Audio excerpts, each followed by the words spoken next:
Délinquance, violence, insécurité, tel est le quotidien du quartier nord de Nantes. Nous rencontrons Margot, habitante du quartier.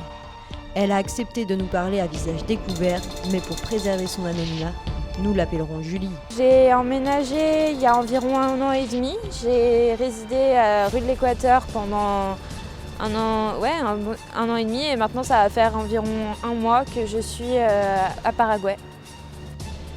Julie nous explique la manière dont elle vit son quartier.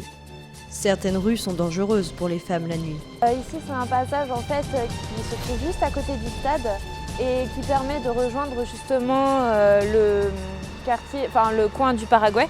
C'est-à-dire que après ici c'est un chemin qui est assez sombre parce qu'il n'est pas très bien éclairé la nuit, du coup il est très peu emprunté.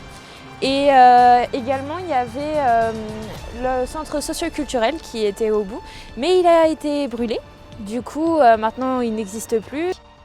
Refusant toute médiation sociale, la maison de quartier a subi des dégradations et un incendie a fini par la réduire ensemble.